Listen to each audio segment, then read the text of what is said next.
President Trump defending his decision overnight. He was planning a very major attack, and we got him. Thousands of people in Baghdad attending the funeral procession for Qasem Soleimani. Iran promising retaliation. Here at home, Congress left in the dark on the president's move. Democratic candidates sounding off. This is a dangerous escalation. Thousands of American troops being sent to the Middle East, with security tightened across the country, and more impacts on the price of oil and the stock market. We have complete team coverage. Also this morning, the massive firestorm in Australia. That country expecting the worst fire conditions yet. Police been telling us to get out right now. Thousands forced to flee their homes. Now America is sending in help.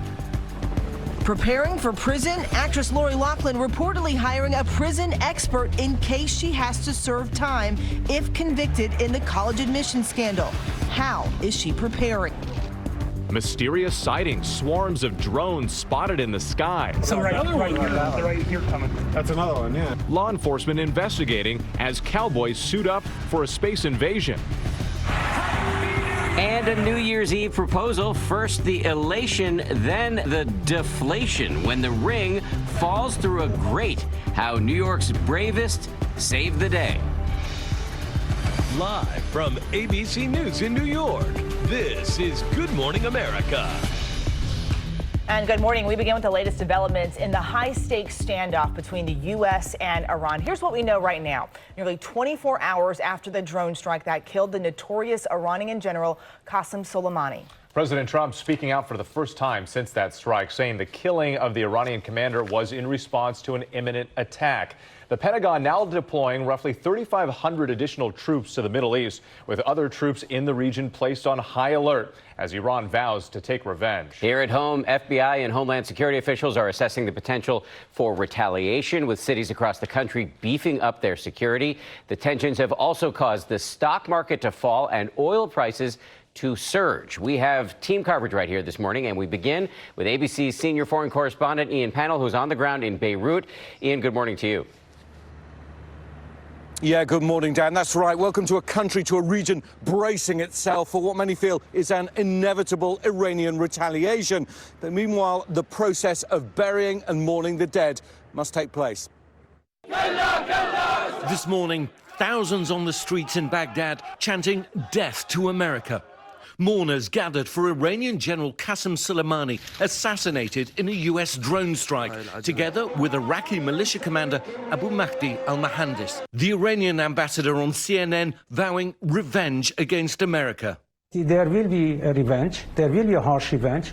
Iran will act based on its own choosing. A U.S. intelligence assessment says Iran will almost certainly retaliate overseas against U.S. and Israeli officials and interests. And the chairman of the Joint Chiefs of Staff telling ABC News that risks of inaction exceeded risks of action, and that now the ball is in the Iranian court.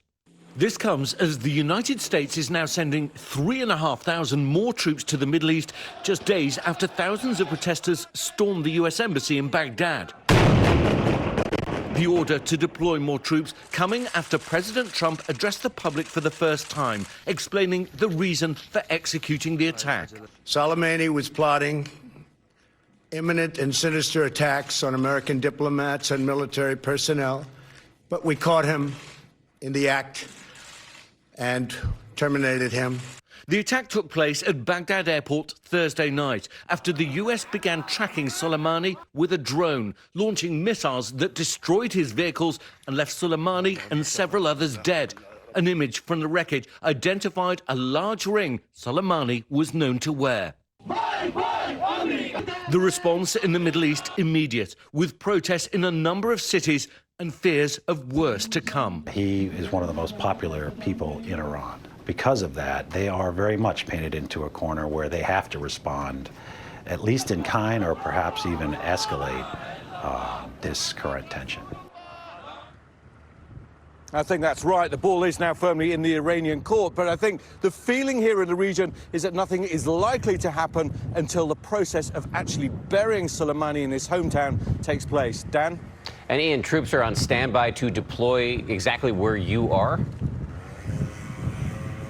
Yeah, that's right. We've been talking about extra troop deployments anyway, but we understand that elements of the 173rd Airborne Brigade based out of Italy are on standby to deploy here to Beirut to protect the embassy if needed. Soleimani apparently was planning attacks on U.S. interests here in Lebanon as well as elsewhere in the region, according to a senior State Department official. Dan? A lot happening as we come on the air this morning. Ian Panel on the ground in Beirut for us. Eva, over to you. All right, well, this morning, cities from coast to coast are on alert for potential retaliation from Iran. That includes New York and the country's largest police force, the NYPD. ABC's Stephanie Ramos is in Times Square, one of the locations being heavily watched this morning. Good morning, Stephanie.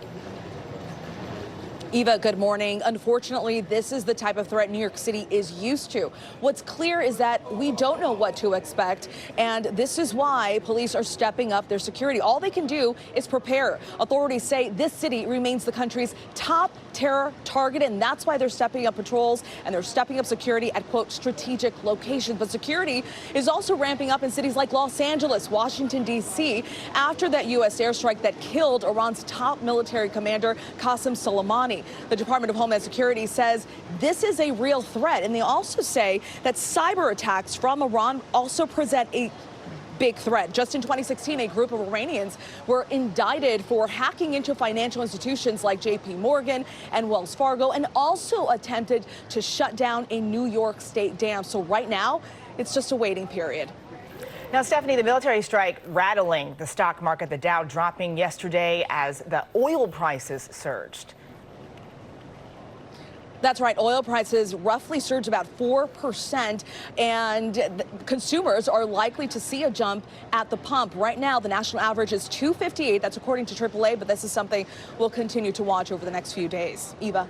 Stephanie Ramos for us in New York. Thank you. Whit. All right, Eva, President Trump is defending the airstrike as preventing a possible war, but Democratic lawmakers are lashing out at the administration for not consulting Congress or getting authorization. ABC's David Wright is in West Palm Beach, where the president has been spending the holidays. David, good morning to you.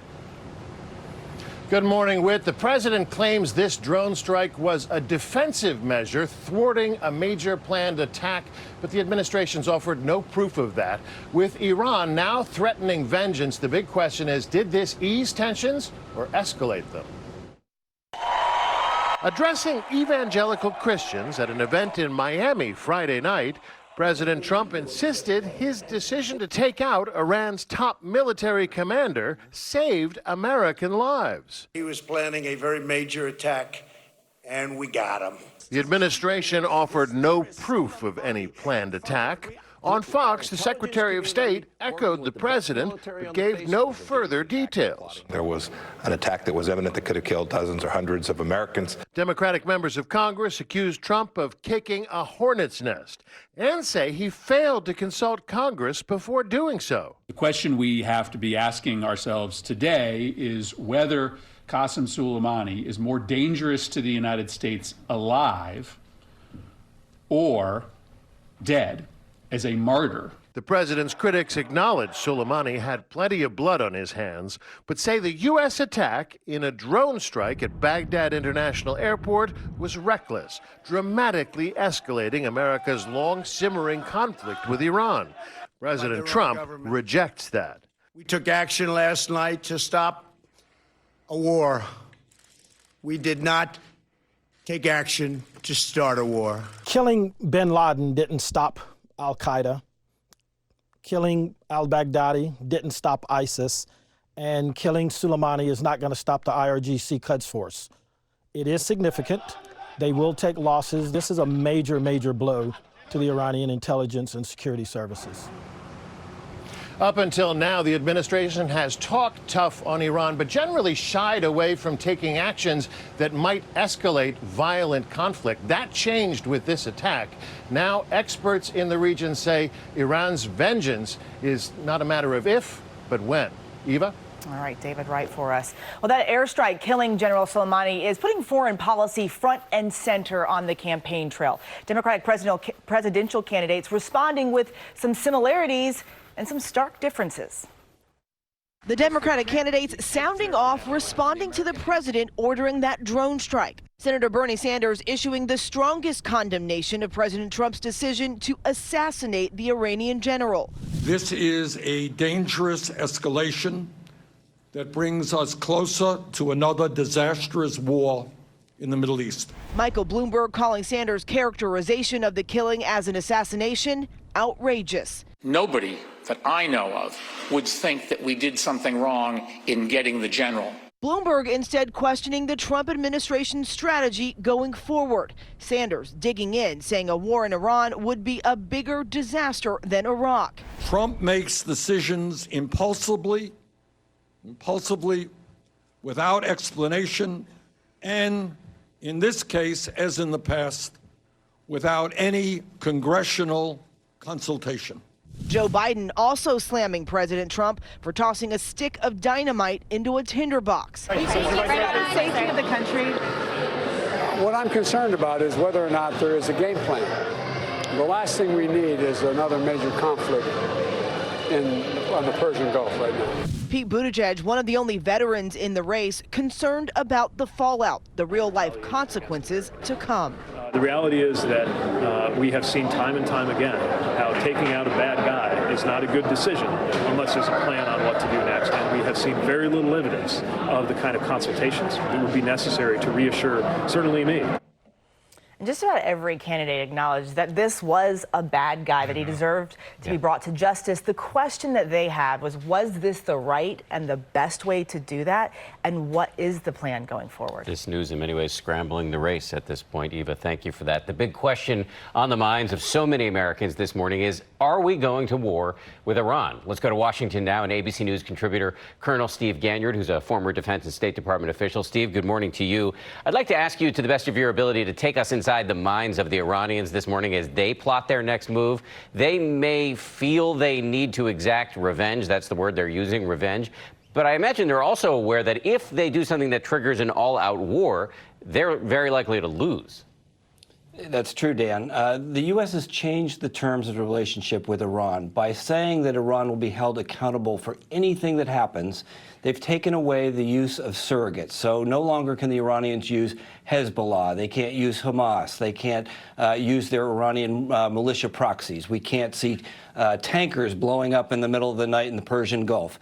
The U.S. holds Iran accountable, which means that anything Iran does is going to be met with a strong conventional military response. So that has to go into their calculus, and it's a very different one than just a few days ago. Critics of the president, we heard this from Bernie Sanders, they've said that this drone strike was an unwise escalation of tensions with Iran. Others, however, are saying that this might actually be a de-escalation, a disproportionate response that actually convinces the Iranians to stop all of these provocations. What's your view? That it could go to either extreme. Dan, there are real problems in Iran. There are protests in the street. Thousands of protesters have been killed by Iranian security forces. The Iranian regime may be looking for some way to deflect that anger away from the regime and onto the U.S., so they may pick a bigger fight. On the other hand, if you remember back in the late 80s, the so-called tanker war, the shoot-down of the Iranian aircraft, the Iranians took a punch then, and they were quiet for years. So there is hope that this is a punch that will be taken for what it was, a defensive measure, and that the Iranians may actually back down and be less provocative in the future. I want to give you a chance to respond to one more criticism of the president, where we just heard it from Joe Biden, is that there may not be some larger strategy here associated with the drone strike. But actually, you and I were talking over email. You think actually there may be a strategy at work that has to do with getting Iran out of Iraq. Yeah, the U.S. is sort of calling the bluff of Iraqi politicians, saying, are you with the Iranians or are you with the Iraqi people here? Again, Iraq is coming apart at the seams, and this is a chance for the U.S. to push Iran to the side politically as a new government is formed. If the U.S. can do that, then Iranian influence in western Iraq, in Syria, in Lebanon, all those places where they have malign influence, may be on the wane. It's a new possibility, it's a new policy, but given the state of politics in Iraq, it has a chance. chance. All we know is things are much more uncertain this morning than they were 2 mornings ago. Colonel Ganyard, we really appreciate your insight on a Saturday morning. Thank you very much. And I want to say that we'll continue to cover this developing story right here on GMA throughout the morning and on abcnews.com throughout the day. That's right. Most expecting retaliation, but it's a question of not if, but when. Yep. Politics in that region so complicated. Exactly what that might look like. Meantime, turning to other news here at home in Illinois, a gunman who held a woman hostage for more than 6 hours in a Rockford bank is in custody this morning. Authorities say it started as an armed robbery, and then the suspect barricaded himself inside the bank. A crisis negotiation team finally convincing him to give himself up and release his hostage. The suspect has not been identified. He's expected to face charges. A tragic end to the search for a missing woman in Birmingham, Alabama. Police confirming they found the body of Peyton Houston buried in a shallow grave behind a vacant house in a nearby town. A tip leading them to that location. Houston was last seen on December 20th leaving a bar with 2 men, then texting a friend that she thought she may be in trouble. Authorities are still searching for the suspects. We're going to turn now to the raging wildfire catastrophe down in Australia. This is the kind of emergency that scientists say is made much more likely and more damaging by climate change. Tens of thousands of people driven from their homes, and ABC's Maggie Rulli is right there on the ground. Maggie, good morning.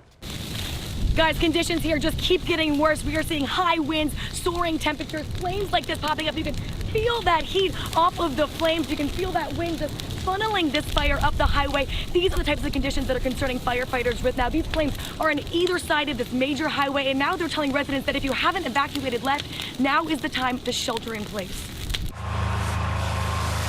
This morning, flames raging across Australia in one of the worst days of wildfires this country has ever seen.